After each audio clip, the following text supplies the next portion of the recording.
Hello student, आज आपको बताने जा रहे हैं इंटेंसिटी ऑफ इलेक्ट्रिक फील्ड। बहुत ही महत्वपूर्ण टॉपिक है, आपके बोर्ड एग्जाम से भी रिलेटेड और आफ्टर 12th आप जिस किसी भी हायर क्वालिफिकेशन के लिए कंपटीशन की तैयारी करते हो उससे भी, उस दृष्टि से भी काफी महत्वपूर्ण टॉपिक है। तो इस टॉपिक को कंसंट्रेट अपने आप को करते हुए इस टॉपिक को समझेंगे और इस टॉपिक से रिलेटेड काफी सारी वीडियो हम बनाएंगे और इंटेंसिटी ऑफ इलेक्ट्रिक फील्ड के काफी सारे न्यूमेरिकल भी करेंगे, बोर्ड से रिलेटेड और कंपटीशन से रिलेटेड भी। तो आरंभ से ही इस वीडियो को ठीक तरह से आपको देखना है जिससे कि इंटेंसिटी ऑफ इलेक्ट्रिक फील्ड के सारे कंसेप्ट आपके क्लियर हों और सारे डाउट और कंफ्यूजन्स क्लियर हों। तो इंटेंसिटी ऑफ इलेक्ट्रिक फील्ड से थोड़ा सा पहले लेकर आपको चलते हैं आपको डाइपोल के बारे में बताते हैं, क्योंकि इंटेंसिटी ऑफ इलेक्ट्रिक फील्ड में डाइपोल का जो मोमेंट है उसका भी यूज किया जाएगा। तो डाइपोल क्या होता है? दो इक्वल चार्जेस और अपोजिट नेचर के चार्जेस होते हैं, यानी एक प्लस क्यू चार्ज और एक हो गया minus Q charge. Equal and opposite nature के अनलाइक चार्जेस होते हैं और उनके बीच की दूरी काफी कम होती है जिसे 2l लिया जाता है, इस टू स्मॉल। इनके द्वारा बना हुआ एक निकाय से ऐसा सिस्टम जो दो विपरीत प्रकृति के चार्जेस और बराबर चार्जेस के द्वारा, जिनके बीच की दूरी काफी कम होती है, उनके द्वारा बना हुआ एक सिस्टम होता है, एक निकाय होता है जिसे डाइपोल बोला जाता है। इसके एग्जाम्पल आप ले सकते हैं, एक तो HCl है जिसमें एक प्लस आयन होता है, एक माइनस आयन होता है, या H2N2O2 इसके एग्जाम्पल हैं। डाइपोल का जो मोमेंट होता है वह P से प्रदर्शित करते हैं, उसमें एक चार्ज का मैग्नीट्यूड इनटू दोनों चार्जों के बीच की डिस्टेंस। ये जो मोमेंट होता है, मोमेंट ऑफ द डाइपोल, ये एक वेक्टर क्वांटिटी है और वेक्टर के रूप में लिखना है तो वेक्टर P, और यहाँ Q ये चार्ज है जो कि स्केलर क्वांटिटी होती है, इसे वेक्टर फॉर्म में इसको लिखना है तो P कैप यहाँ मोमेंट की डायरेक्शन को रिप्रेजेंट कर रहा है, या फिर इस तरह से लिखा जा सकता है इसको, vector P is equal to Q into 2L vector. ये जो मोमेंट की डायरेक्शन होती है, मोमेंट की जो डायरेक्शन है हमेशा आपको माइनस से 2 की ओर लेनी है। ये डायरेक्शन होती है माइनस नेगेटिव चार्ज से पॉजिटिव चार्ज की ओर, और ये मोमेंट का फॉर्मूला होता है magnitude of one charge into distance between the charges. Moment of the dipole, इसकी यूनिट हो जाएगी, चार्ज की यूनिट क्या होती है? कूलम, और डिस्टेंस की यूनिट मीटर, कूलम मीटर। इसकी यदि आपको डायमेंशन निकालनी है तो coulomb Q is equal to charge IT होता है, तो इसकी डायमेंशन हो गई AT और ये लेंथ L, तो इसकी डायमेंशन हो जाएगी m की पावर 0 L T और A। चलिए अब आगे बढ़ते हैं इंटेंसिटी ऑफ इलेक्ट्रिक फील्ड की ओर। मिटा देते हैं इसको, डाइपोल को। डायरेक्शन ध्यान रखनी है। एक तो मोमेंट ऑफ डाइपोल होता है Q into 2L, Q one charge into distance between the charges, और डायरेक्शन जो मोमेंट की होगी वो -2 प्लस।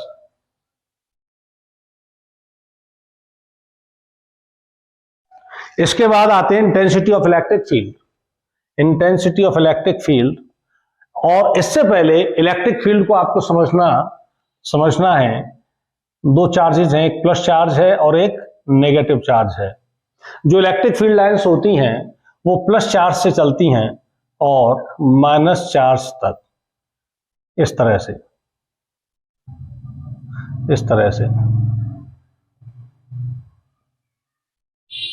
से ये कोई भी इलेक्ट्रिक फील्ड लाइंस है एक दूसरे को इंटरसेक्ट नहीं करती है। यदि ये एक दूसरे को इंटरसेक्ट करेंगी मान लीजिए ये लाइन है, ये एक दूसरे को इंटरसेक्ट कर रही हैं, तो यहाँ इनकी जो टेंजेंट लाइन है, दो लाइन बनेंगी और इलेक्ट्रिक फील्ड की दो डायरेक्शन हो जाएंगी, जो कि असंभव है। इसलिए इलेक्ट्रिक फील्ड लाइंस जो हैं एक दूसरे को कभी भी इंटरसेक्ट नहीं करती हैं। जहां इलेक्ट्रिकल फील्ड लाइंस पास पास होंगी वहां पर इलेक्ट्रिक फील्ड उतना ही मजबूत होगा, और जहां दूर दूर होंगी इलेक्ट्रिक फील्ड उतना ही कमजोर होता जाएगा। अब यदि single charge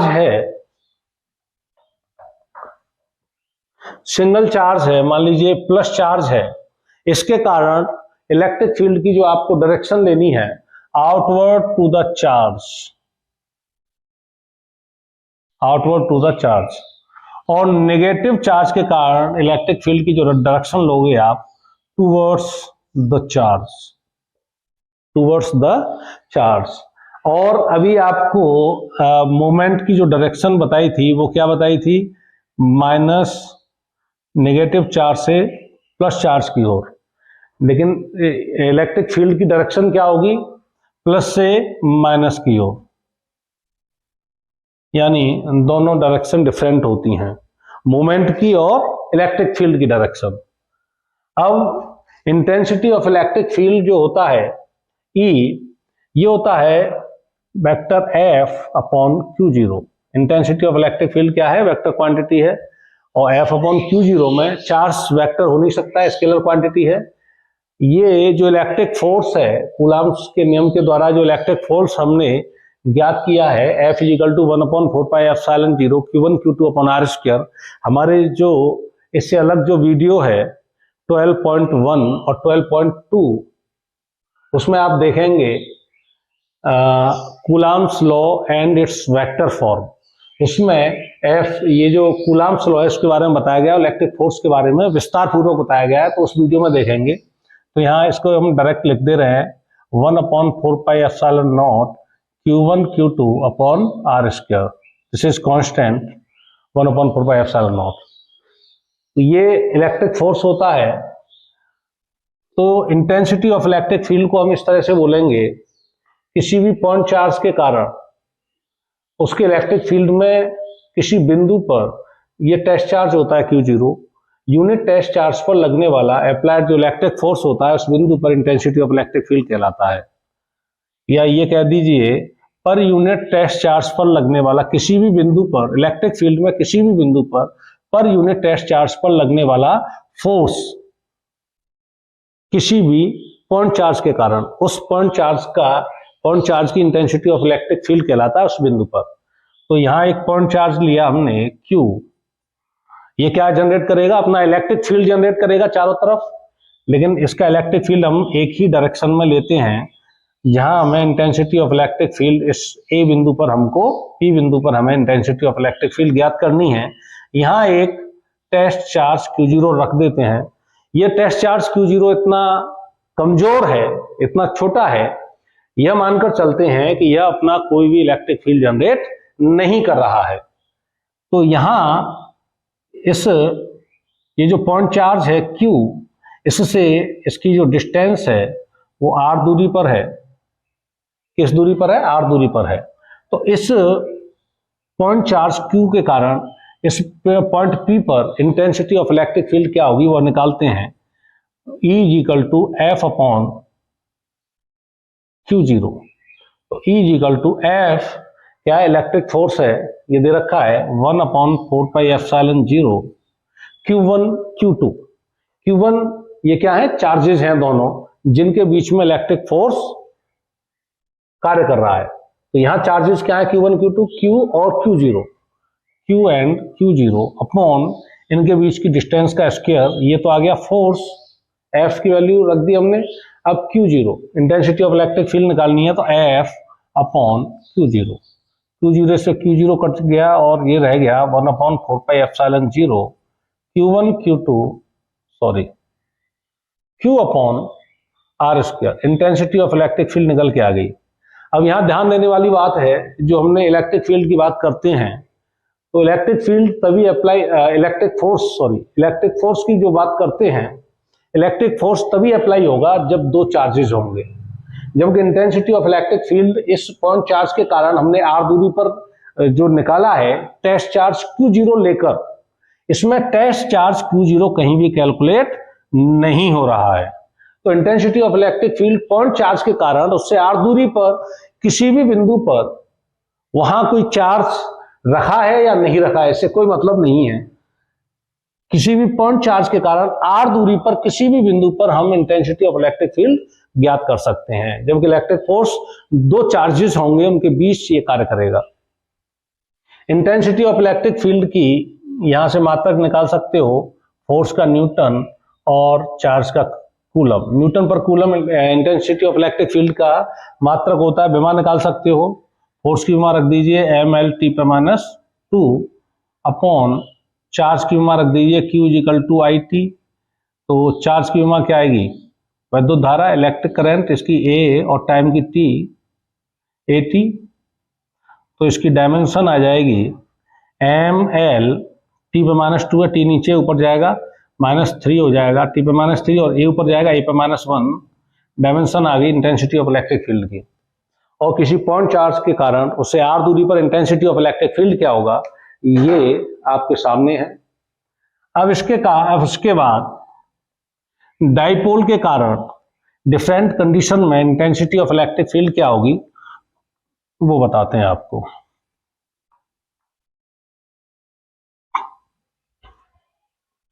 intensity of electric field due to dipole, ये प्लस चार्ज है,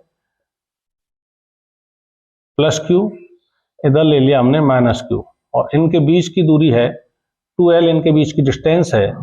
ऑन द एक्सिस, इन दोनों को मिलाने वाली जो रेखा है इस पर और पॉइंट P पर, इस डाइपोल के कारण -Q+Q, इस डाइपोल के कारण पॉइंट P पर इंटेंसिटी ऑफ इलेक्ट्रिक फील्ड हमको ज्ञात करनी है।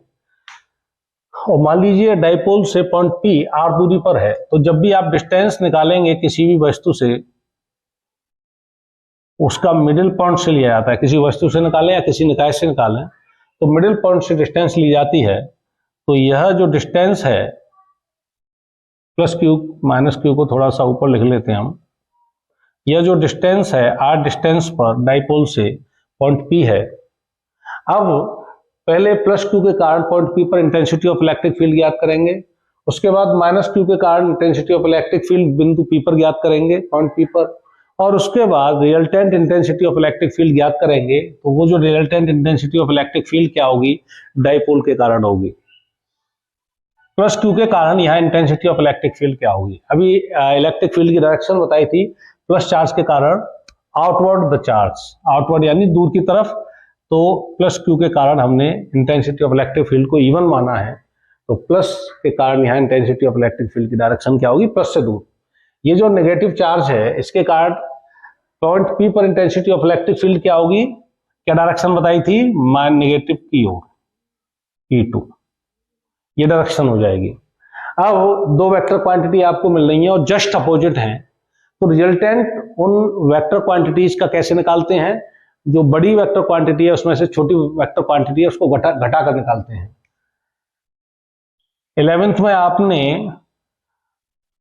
रिजल्टेंट वेक्टर निकालने के लिए जब दो वेक्टर दे रखे हैं उनके रिजल्टेंट वेक्टर किस तरह से निकालते हैं पढ़ रखा है। बावजूद उसके इसमें हम आपका फिर से रिवाइज डेरिवेशन कराते कराते उसके बारे में बताते चलेंगे। और 11th में आपने सही तरह से नहीं भी पढ़ा और नहीं समझ में आ रहा है या कुछ थोड़ा बहुत कंफ्यूजन है, तो ऐसा कंफ्यूजन नहीं रहेगा, साथ के साथ समझते चलेंगे। तो जस्ट अपोजिट दो वेक्टर क्वांटिटी हैं और रिजल्टेंट निकालना है, तो बड़े वेक्टर में से छोटा वेक्टर घटा देते हैं, जो भी बड़ा होगा, अभी नहीं पता है हमें E1 बड़ा है E2 बड़ा है। अब +Q के कारण पॉइंट P पर इंटेंसिटी ऑफ इलेक्ट्रिक फील्ड जब निकालेंगे तो Q मिल गया हमको। अभी E क्या आया था, Q/r², K क्या था, 1/4πε0 था, कांस्टेंट था। तो इंटेंसिटी ऑफ इलेक्ट्रिक फील्ड के लिए एक तो चार्ज चाहिए आपको, +Q के कारण निकालो तो चार्ज है Q है, और Q से वह दूरी चाहिए। कहां से चाहिए, Q से, डाइपोल से नहीं, Q से। ये जो डिस्टेंस है डाइपोल से है। अब क्या निकालोगे, Q से डिस्टेंस निकालेंगे, तो ये डिस्टेंस R है और मिडिल, ये पॉइंट जो है मिडिल पॉइंट है ये वाला, क्योंकि डाइपोल के मिडिल पॉइंट से ये डिस्टेंस दे रखी है, और ये डिस्टेंस है 2L। तो ये मिडिल पॉइंट है, तो ये आधा इधर का बांटेगा, आधा इसको इधर बांटेगा, तो ये डिस्टेंस कितनी हो जाएगी, L हो जाएगी, L इधर और L मिडिल पॉइंट से इधर डिस्टेंस हो जाएगी। अब आपको Q से P तक की डिस्टेंस ज्ञात करनी है, तो क्या करेंगे, ये डिस्टेंस जो है इसमें से L को रिड्यूस कर देंगे, तो ये डिस्टेंस Q से और P तक की डिस्टेंस आ जाएगी R minus L, R minus L। तो निकालते हैं इंटेंसिटी ऑफ इलेक्ट्रिक फील्ड यानी E1, intensity of electric field at point P due to the charge plus Q। E1 is equal to हो जाएगी 1/4 पाई एप्सिलॉन 0 Q अपॉन क्या है, distance क्या है, प्लस Q से पॉइंट P की R minus L का स्क्वायर, R माइनस L का स्क्वायर। E1 निकाल लिया। अब नेगेटिव जो चार्ज है Q, इसके कारण पॉइंट P पर इंटेंसिटी ऑफ इलेक्ट्रिक फील्ड निकालेंगे E2, कितनी हो जाएगी E2। अब जो डिस्टेंस लेंगे माइनस Q से P तक की लेंगे। यह जो डिस्टेंस है डाइपोल से दे रखी है, यानी डाइपोल के मिडिल पॉइंट से डिस्टेंस दे रखी है जो कि R है। आपको कहां से निकालना है, नेगेटिव चार्ज से बिंदु पॉइंट P तक की डिस्टेंस निकालनी है। तो ये डिस्टेंस R तो आपके पास है, इसमें ये डिस्टेंस और ऐड होगी। ये डिस्टेंस क्या है, L। तो ये डिस्टेंस हो जाएगी आपकी यहां से R plus L, R plus L। E2 equal to हो जाएगा 1/4 pi epsilon naught Q upon R plus L का स्क्वायर। अब E1 है आपके पास, E2 है, E1 और E2 आपको दोनों प्राप्त हो चुकी हैं। अब इन दोनों का रिजल्टेंट पॉइंट P पर आपको ज्ञात करना है। जस्ट अपोजिट जब भी वेक्टर होंगे तो उनका रिजल्टेंट ज्ञात करने के लिए क्या करते हैं, बड़े वेक्टर में से छोटा वेक्टर घटा दिया जाएगा, और यदि सेम डायरेक्शन में होते तो सिंपल तरीके से उनको जोड़ दिया जाता। और थीटा एंगल पे होंगे दोनों वेक्टर तो बताया था R equal to √a² plus b² plus 2ab cos theta. Theta उन दोनों वेक्टर्स के बीच का कोण है जिनका आप रिजल्टेंट निकालना चाहते हैं। E1 है, E2 है। अब बड़ा कौन सा है, E1 है या E2 है, ये देखिए यहाँ पे E1 बड़ा है, E2 बड़ा है, E1 बड़ा है, E2 बड़ा है। ये नहीं देखना है E1 की लंबाई अधिक है तो E1 बड़ा हो जाएगा, ऐसा नहीं है। देखते हैं चलिए। Q के कारण यहाँ इंटेंसिटी ऑफ इलेक्ट्रिक फील्ड, देखिए Q तो सेम है, बराबर इक्वल चार्जेस हैं दोनों Q और Q। K कांस्टेंट है E, तो E proportional 1/r²। Intensity of electric field depends करती है किस पर, डिस्टेंस पर। और किस तरह से डिपेंड करती है, इसके डिस्टेंस के स्क्वायर के इनवर्स होती है। यानी डिस्टेंस बढ़ेगी तो इंटेंसिटी घटेगी, डिस्टेंस घटेगी तो इंटेंसिटी बढ़ेगी। और कैसे बढ़ेगी और घटेगी, स्क्वायर के रूप में। यदि डिस्टेंस को दुगना कर दिया जाए, क्या कर दिया जाए, डिस्टेंस को दुगना कर दिया जाए तो इंटेंसिटी हो जाएगी 1/4 हो जाएगी। और डिस्टेंस को यदि आधा कर दिया जाए तो, R को हाफ कर दिया जाए तो इंटेंसिटी 4 गुना हो जाएगी। इस तरह से स्क्वायर के रूप में ये इंक्रीज और डिक्रीज होती है। तो यहां पे देखिए डिस्टेंस कम है Q के कारण, प्लस Q के कारण यहां डिस्टेंस कम है। जब डिस्टेंस कम है तो इंटेंसिटी जो है Q के कारण यहां अधिक होगी, जो कि E1 है। E1 है ड्यू टू प्लस Q और E2 है ड्यू टू माइनस Q। यहां हमने इनके चिन्ह नहीं लिए हैं, प्लस Q और माइनस Q इसलिए नहीं लिखा है क्योंकि वेक्टर क्वांटिटी है, और प्लस जो इसका जो साइन है और इसका जो साइन है वो अपना कार्य कर चुका है, वो आपको डायरेक्शन दे चुका है, E1 की और E2 की डायरेक्शन दे चुका है। तो माइनस और प्लस का कार्य यहाँ पे अपना जो कार्य वो कर चुके हैं, तो केवल मैग्नीट्यूड यहाँ पर रखा गया है। तो E1 प्लस Q के कारण जो एट पॉइंट P पर जो E1 आया इंटेंसिटी ऑफ इलेक्ट्रिक फील्ड, उसके लिए डिस्टेंस क्या है, R माइनस L है। और माइनस Q के कारण यहाँ जो डिस्टेंस है वो है R प्लस L, यानी ये डिस्टेंस बड़ी है, R प्लस L, ये छोटी है। तो जिसकी डिस्टेंस कम होगी उसकी इंटेंसिटी ज्यादा होगी। जिस चार्ज से डिस्टेंस कम होगी उस चार्ज के कारण यहाँ इंटेंसिटी अधिक होगी। तो डिस्टेंस कौन सी कम है, ये कम है, R प्लस L ज्यादा हो रही है। तो E1 is greater than E2। या फिर आप ऐसे भी देख सकते हो, इसमें 1/4 पाई एप्सिलॉन कांस्टेंट है, Q सॉरी सेम है, Q क्या है, सेम है। अब यहां कोई भी फ्रैक्शन हो, जब उसका अंश समान है, न्यूमरेटर समान है, तो फ्रैक्शन बड़ा होता है जिसका डिनोमिनेटर छोटा होता है। तो डिनोमिनेटर इसका छोटा है, R माइनस L है, इसका डिनोमिनेटर बड़ा है, तो इसका डिनोमिनेटर बड़ा है, ये छोटी हो जाएगी, यह बड़ी हो जाएगी। तो then E1 is greater than E2। अब आपको intensity of electric field resultant निकालनी है, तो क्या करोगे, E1 में से E2 को रिड्यूस कर देंगे। E1 क्या है, 1/4 पाई एप्सिलॉन और Q, ये कॉमन आ जाएगा इनटू Q, और ब्रैकेट में आ जाएगा 1/r-l का स्क्वायर माइनस 1/r+l का स्क्वायर इज इक्वल टू, चलिए नीचे लेते हैं, E is equal to Q/4 r-l का स्क्वायर इंटू r+l का स्क्वायर इंटू, ये एलसीएम आ गया, और यहाँ क्या आएगा, r+l के स्क्वायर का 1 से मल्टीप्लाई होगा, r+l का स्क्वायर आ जाएगा, उसको खोल देंगे, r² + l² + 2rl minus r-l का स्क्वायर इधर आ जाएगा, r² + l² माइनस के 2rl, और माइनस का मल्टीप्लाई होगा तो अंदर जो साइन है वो परिवर्तित हो जाएंगे, r² - l² + 2rl, ये कट जाएगा, r², l², तो E इज इक्वल टू आ जाएगा Q/4πε0 2rl 4rl अपॉन a minus B into a plus B हो जाएगा, r² - l² और इसका स्क्वायर। देखिए इसमें L जो है, 2L काफी स्मॉल डिस्टेंस है, 2L काफी स्मॉल डिस्टेंस है, तो L उसका आधा और स्मॉल हो जाएगा, और फिर उसका स्क्वायर और भी छोटा हो जाएगा। जैसे 0.5 का स्क्वायर होता है, क्या होता है 0.25, यानी 0.5 से बड़ी संख्या है और इसका स्क्वायर 0.5 का स्क्वायर और छोटा निकल के आ रहा है। तो जब भी कोई छोटी संख्या होती है उनका स्क्वायर या उनका क्यूब किया जाए तो और छोटी होती जाती हैं। तो l² को हम l² is less then r², l² को नेग्लेक्ट कर देते हैं, यानी छोड़ के चलते हैं इसमें, तो E इज इक्वल टू हो जाएगा 1/4πε0 Q इंटू 4rl बटे l² को जब छोड़ देंगे तो केवल r² रह जाएगा, और r² का स्क्वायर हो जाएगा 8⁴।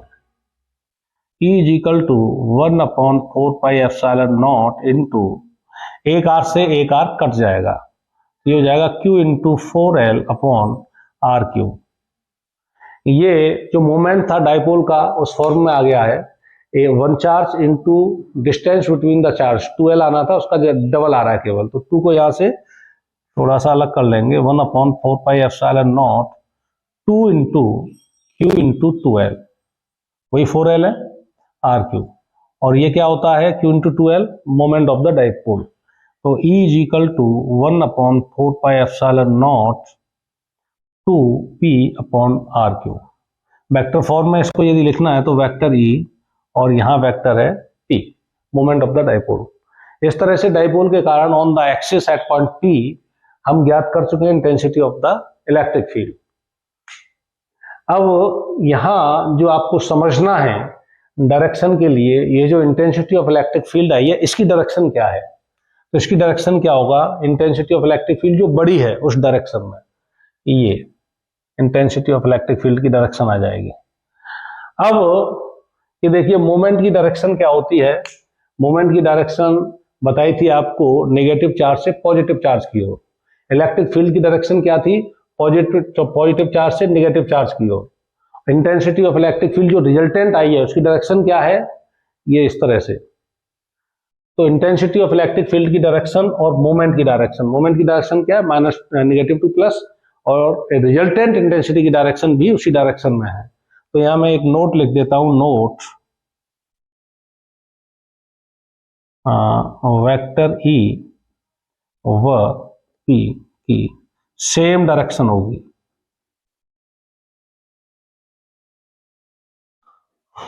वेक्टर E यहां resultant intensity of electric field है, E1 E2 नहीं है। अब मान लीजिए अभी हमने इसे प्लस जो चार्ज है पॉजिटिव चार्ज है उससे बाहर की ओर लिया था, यदि नेगेटिव चार्ज से बाहर की ओर देखते on the axis eight point P तो स्थिति क्या होती, माइनस नेगेटिव चार्जेस के कारण इंटेंसिटी ऑफ इलेक्ट्रिक फील्ड मान लीजिए हमने E1 डैश ले लिया, माइनस की ओर होती है, और प्लस चार्ज के कारण यहाँ इंटेंसिटी ऑफ इलेक्ट्रिक फील्ड की डायरेक्शन क्या होती, outward the charge E2 dash. E1 dash बड़ा होता यहाँ पर, E1 डैश बड़ा होता क्योंकि नेगेटिव चार्ज से यह दूरी स्मॉल है और प्लस चार्ज से यह दूरी इससे बड़ी है, तो E1 डैश बड़ा होता। Intensity of electric field E1 dash में से E2 डैश को घटाकर निकालते फिर भी यही आती, लेकिन डायरेक्शन क्या हो जाती रिजल्टेंट इंटेंसिटी की, वो ये हो जाती E1 डैश वाली डायरेक्शन में। तो इस स्थिति में भी जो resultant intensity of electric field की डायरेक्शन है वही डायरेक्शन आती, मोमेंट वाली डायरेक्शन, माइनस क्यू से प्लस क्यू की ओर। तो हमें ध्यान रखना है on the axis eight A point, जब हम intensity resultant intensity of electric field निकालते हैं तो उसकी डायरेक्शन वही होती है जो कि मोमेंट ऑफ डाइपोल की डायरेक्शन होती है। स्टूडेंट्स, आई थिंक ये आपकी समझ में अच्छी तरह से आ गया होगा, और आगे बढ़ते हैं इससे। इक्वेटोरियल लाइन पर intensity of electric field due to dipole क्या होगी, मिटाते हैं इसको।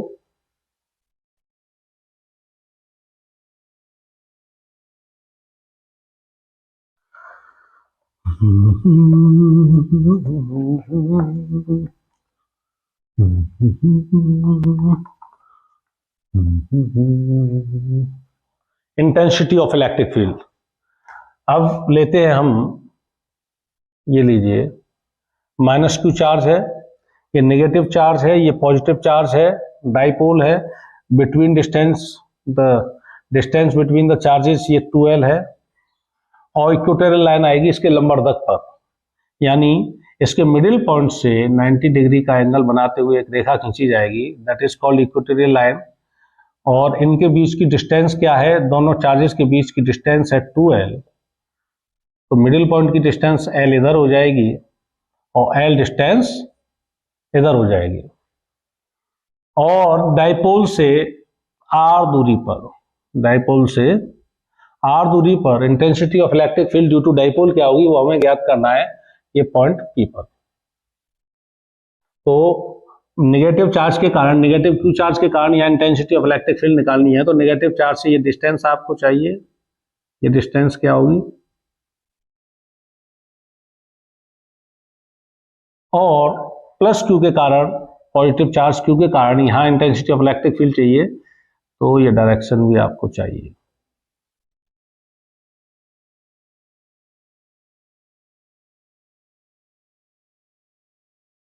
ठीक, नेगेटिव चार्ज क्यू के कारण यहाँ इंटेंसिटी ऑफ इलेक्ट्रिक फील्ड, इसकी डायरेक्शन क्या होगी, टुवर्ड्स द चार्ज, बताया था अभी, ये मान लीजिए E1।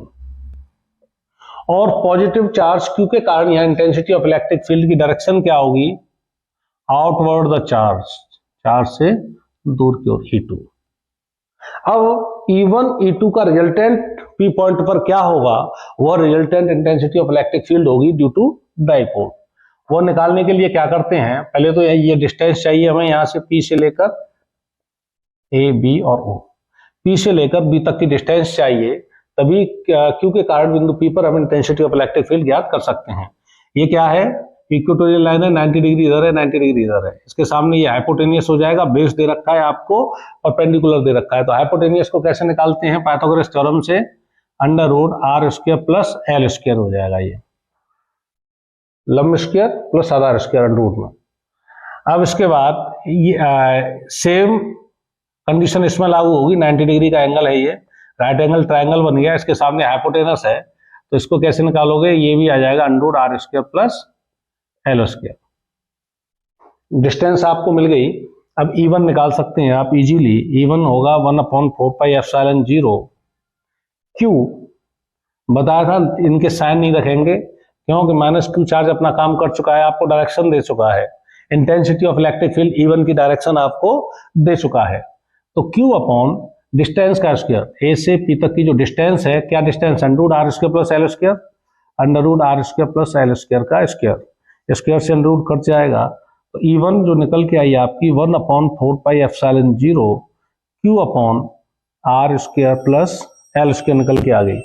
और यही जब E2 निकालोगे, E2 जब निकालेंगे तो 1/4πε0 Q upon under root R square plus L square का स्क्वायर, इस डिस्टेंस का स्क्वायर, सेम निकल के आएगी E1 और E2। अब इसके बाद इन दोनों का E1 और E2 का रिजल्टेंट हम निकालते हैं। यहां एक क्षैतिज लाइन खींचते हैं,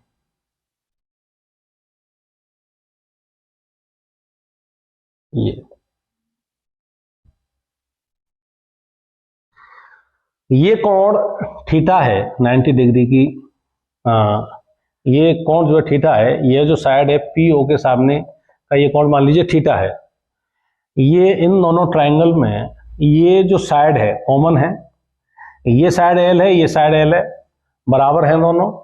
ये कोण और ये कोण आपस में बराबर है। किसी भी ट्रायंगल में दो साइड और एक एंगल जब बराबर हो जाता है तो वो त्रिभुज कॉन्ग्रुएंट, वो जो ट्रायंगल हैं कॉन्ग्रुएंट ट्रायंगल कहलाते हैं, सर्वांग सम त्रिभुज कहलाते हैं। जब इस साइड के सामने का एंगल ये थीटा आपने मान लिया तो ये भी थीटा हो जाएगा। जब ये कोण थीटा है तो देखिए ये क्षैतिज लाइन है, ये क्षैतिज लाइन आपने बनाई है अभी, तो इनको एक तिर्यक रेखा काट रही है, ये कोण और ये एंगल संगत कोण कहलाते हैं, ये भी थीटा हो जाएगा। अब इसमें देखिए ये क्षैतिज लाइन है, ये क्षैतिज लाइन है, इनको एक तिर्यक रेखा काट रही है, ये एंगल और ये एंगल बराबर होंगे, अपोजिट एंगल कहलाते हैं, एक अंतर कोण कहलाते हैं, ये अल्टरनेट एंगल, ये भी थीटा हो जाएगा। अब इन दोनों E1 E2 जो इंटेंसिटीज हैं इनके बीच का कोण क्या हो जाएगा, दोनों थीटा थीटा को जोड़ दीजिए, 2 थीटा हो जाएगा। तो जब भी कोई दो वेक्टर दे रखे हों और उनके बीच का एंगल दे रखा हो तो रिजल्टेंट निकालने का जो तरीका है वो है R is equal to under root A square plus B square plus 2ab cos, और दोनों के बीच का एंगल, दो जो वेक्टर्स हैं जिनका रिजल्टेंट आप निकालने जा रहे हो उनके बीच का एंगल, मान लीजिए थीटा है तो यहाँ कॉस थीटा लिखा जाएगा, लेकिन यहाँ इन दोनों वेक्टर्स के एंगल का कोण क्या है, 2 थीटा, तो जब इंटेंसिटी की बात करेंगे तो 2 थीटा लिखा जाएगा। ठीक है ना। आर निकाल रहे हैं, दो वेक्टर हैं, वेक्टर ए और बी, और उनके बीच का यदि कोण थीटा है तो रिजल्टेंट वेक्टर इस तरह से निकाला जाता है, R equal to under root A square plus B square plus 2ab cos theta. 11th class में आप पढ़ चुके हैं। तो हम क्या निकाल रहे हैं, intensity, resultant intensity of electric field E equal to क्या आएगा, E1 square plus E2 square plus 2E1 E2 cos।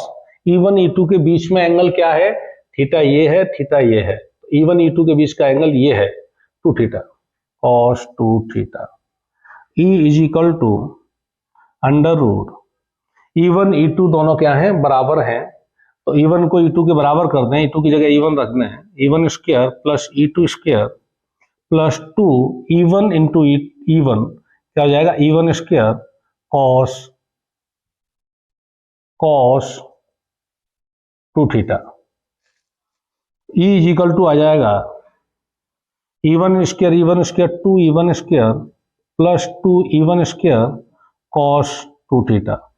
E is equal to 2 E1 square common आ रहा है, कॉमन ले लेते हैं, ब्रैकेट में बचेगा 1 plus cos 2 theta. E is equal to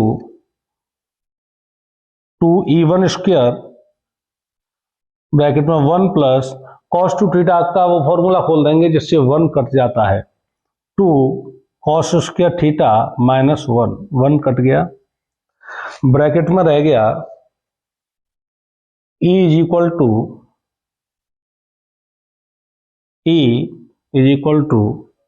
2 E1 square into 2 cos square theta, 4 E1 square cos square theta.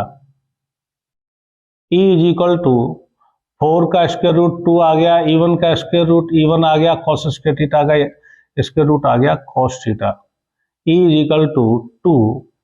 अब E1 की वैल्यू यहां से पुट कर देते हैं, क्या था, 1/4 pi epsilon naught Q upon R square plus L square, 1/4 pi epsilon naught Q upon R square plus L square into cos theta की वैल्यू यहां से निकाल देते हैं, इस ट्रायंगल से निकाल लो या इस ट्रायंगल से निकाल लो। कॉस थीटा इक्वल टू क्या होता है, आधार बटे कर्ण, बेस अपॉन हाइपोटेनस। तो कॉस थीटा इक्वल टू इस ट्रायंगल से निकाल लो या इस ट्रायंगल से निकाल लो, कॉस थीटा इक्वल टू हो जाएगा, ये जो L साइड है ये बेस का कार्य करेगी और हाइपोटेनस है इसका under root R square plus L square. ये कॉस थीटा की वैल्यू इसमें पुट कर देते हैं, L upon under root R square plus L square. E is equal to 2 into Q upon 4 pi epsilon naught into Q L, Q तो इधर आ गया, L, Q L को यही ले लो, 1 upon R square L square, R square L square की power यहाँ 1 है, आर स्क्वायर एल स्क्वायर की पावर यहाँ 1/2 है, अंडर जो है, तो ये पावर जुड़ जाएंगी, बेस समान है तो 1 और 1/2 3/2 हो जाएगा, R square plus L square की पावर 3/2। एल 2l बहुत ही स्मॉल है, एल उससे भी छोटा हो जाएगा, 50%, उसका आधा हो जाएगा, और उसका स्क्वायर करेंगे, छोटी संख्या का स्क्वायर करते हैं और छोटी हो जाती है, तो L square is less than R square, तो एल स्क्वायर को छोड़ा जा सकता है, ई इज इक्वल टू, इसको 2ql हो जाएगा, यहाँ पे q इंटू 2l लिख दिया हमने इसको मोमेंट की फॉर्म में, upon 4 pi epsilon naught into 1 upon R square, L square को हमने छोड़ दिया है, आर स्क्वायर की पावर है 3/2, 2 से 2 कट गया, E is equal to q into 2l क्या हो जाएगा, p हो जाएगा, 1 upon 4 pi epsilon naught p upon R cube. Intensity of electric field equatorial line में आप प्राप्त कर चुके हो रखी स्थिति में, और इसको हमने वेक्टर फॉर्म में इस तरह से लिख दिया है, इसे उतार लेंगे स्टूडेंट्स। इसके बाद intensity of electric field at any point आप ज्ञात कर सकते हो, लेकिन इसमें एक चीज अभी आपको देखनी है, intensity of electric field E1 ये है और E2 ये है, दोनों के बीच का एंगल समान है। देखिए ये जो हमने क्षैतिज लाइन बनाई थी, इससे थीटा एंगल पर ये है, थीटा एंगल पर ये है। कभी भी दो वेक्टर जब समान होते हैं तो उनका रिजल्टेंट उनके बीच से होकर जाता है, तो ये रिजल्टेंट इंटेंसिटी आपकी वेक्टर ई आपको प्राप्त हो चुकी है, ये क्षैतिज। आप इसको दूसरे तरीके से भी निकाल सकते हैं, वो अभी बता रहे हैं, न्यूमेरिकल में काम आएगा, ये भी तरीके से न्यूमेरिकल होते हैं। जब दो इंटेंसिटी ऑफ इलेक्ट्रिक फील्ड आपको दे रखी है और उनके बीच का कोण आपको पता है, तो इस तरह से निकाल लेंगे intensity, resultant intensity of electric field. ये फॉर्मूला आ गया डाइपोल के कारण। अब इसके बाद इसकी डायरेक्शन देखते हैं, intensity, resultant intensity of electric field की। देखिए डाइपोल की डायरेक्शन क्या होती है, माइनस से प्लस की ओर, ये तो है मोमेंट ऑफ डाइपोल की डायरेक्शन, पी की direction. Resultant intensity of electric field की डायरेक्शन कैसे आ रही है, ऐसे आ रही है, इसके जस्ट अपोजिट। तो यहां पर वेक्टर ई की व मोमेंट ऑफ डाइपोल की डायरेक्शन,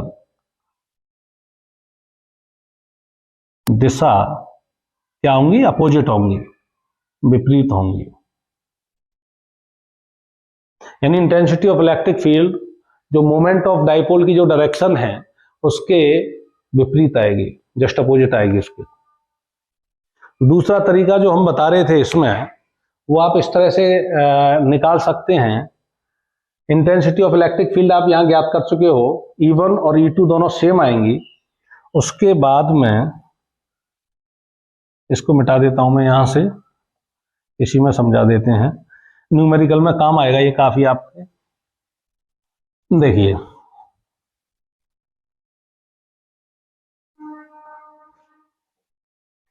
ये थीटा आपको मिल गया, ये थीटा आपको मिल गया। अब क्या करते हैं, E1 और E2 को एक्स एक्सिस और वाई एक्सिस पर वियोजित कर लेते हैं।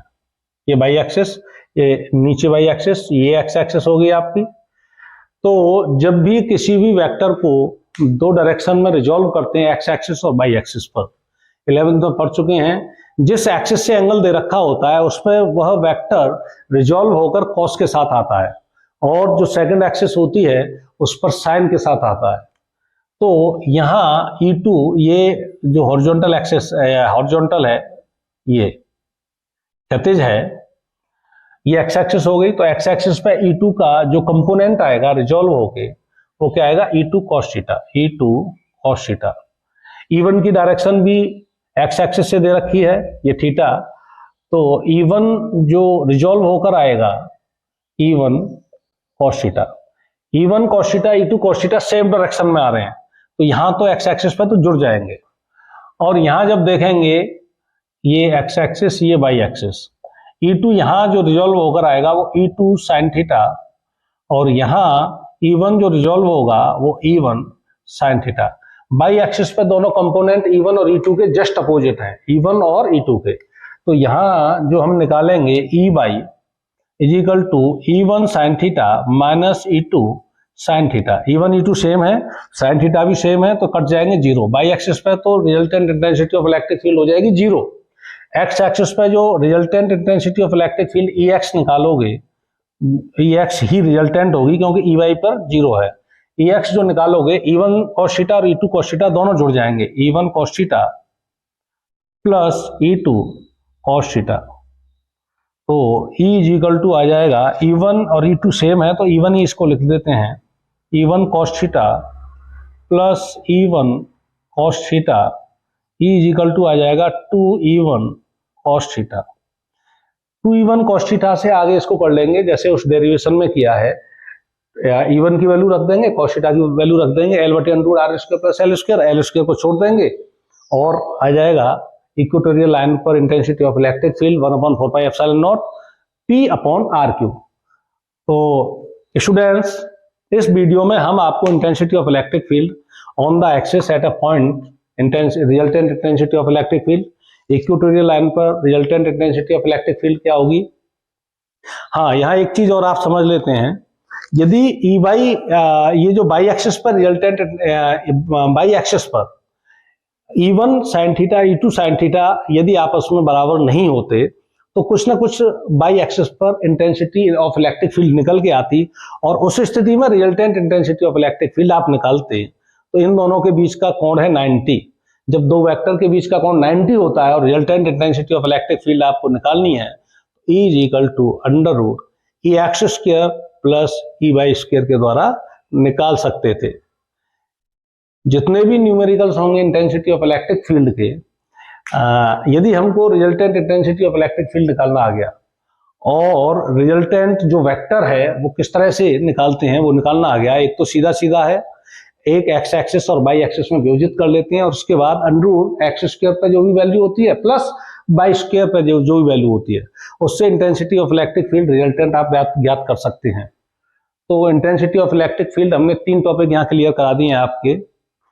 और इसके बाद इंटेंसिटी ऑफ इलेक्ट्रिक फील्ड का एक वो डेरिवेशन आएगा जिसके कारण, उस डेरिवेशन को प्राप्त करने के कारण बाद में आप किसी भी स्थिति में इंटेंसिटी ऑफ इलेक्ट्रिक फील्ड ज्ञात कर सकते हैं। तो नेक्स्ट वीडियो में आप उसको सॉल्व करके दिखाएंगे। तब तक के लिए उस वीडियो में हमारे साथ बने रहें और इस वीडियो को पूरा देखें और सब्सक्राइब भी करें। Thank you everyone.